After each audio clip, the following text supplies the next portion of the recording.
Bonjour à toutes et à tous, bienvenue dans cette nouvelle vidéo. Alors aujourd'hui, comme vous pouvez le voir sur votre écran, je vais faire un petit point rapide sur la prochaine étape de Parcoursup. Et surtout, dans l'éventualité, pour certains d'entre vous, qu'il n'y ait pas de proposition d'admission.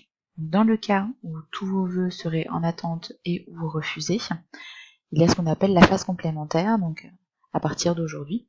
J'imagine que ceux qui sont dans ce cas-là en ont déjà entendu parler. Donc voilà, c'était juste pour faire un tout petit rappel de ce qui va se passer pour ces élèves-là. Donc, qui est concerné?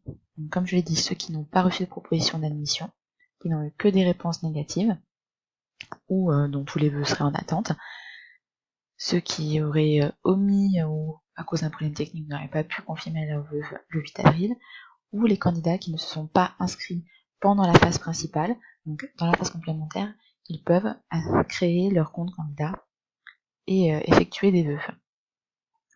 Donc pour ces élèves-là, il suffit d'aller sur le site de Parcoursup. Donc là vous voyez, il y a le lien pour toutes les infos de la phase complémentaire. Je mettrai le lien de la page dans la description de la vidéo. Donc à partir d'ici, vous voyez, vous avez les dates, donc dès le 16 juin, à partir de 14 h, voilà, jusqu'au 14 septembre.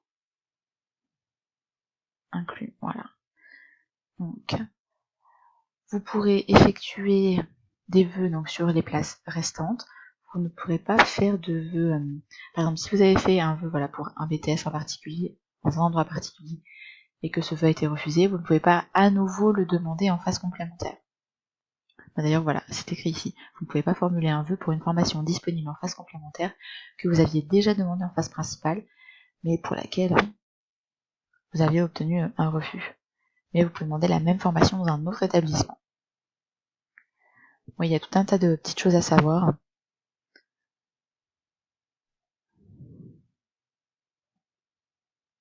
Ouais, pour le cas, pour les vœux qui sont pour lesquels il y a un regroupement d'écoles, ça arrive de plus en plus souvent. Vous pourrez à nouveau demander ce même vœu pour un des établissements que vous n'auriez pas choisi en phase principale, s'il y a de la place en phase complémentaire.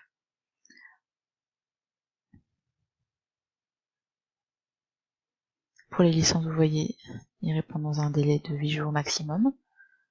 Donc avec tout le système de oui ou ici, ça vous en avez déjà entendu parler. Enfin, voilà, déjà sur cette page, je trouve qu'il y a pas mal d'informations assez détaillées sur les choses, sur la façon dont les choses vont se passer pour cette phase complémentaire. Vous pouvez néanmoins vous faire accompagner par l'un des conseillers du CIO. Le CIO est à votre disposition. Nous sommes ouverts jusqu'au 13 juillet au soir, donc n'hésitez pas à prendre rendez-vous afin de vous faire guider dans vos choix. Donc sur ce, bon courage à ceux qui n'ont pas obtenu encore de réponse, ne vous en faites pas. Les choses vont se décanter au fur et à mesure et n'hésitez pas à faire appel au CIO. Je vous dis à bientôt pour la prochaine vidéo.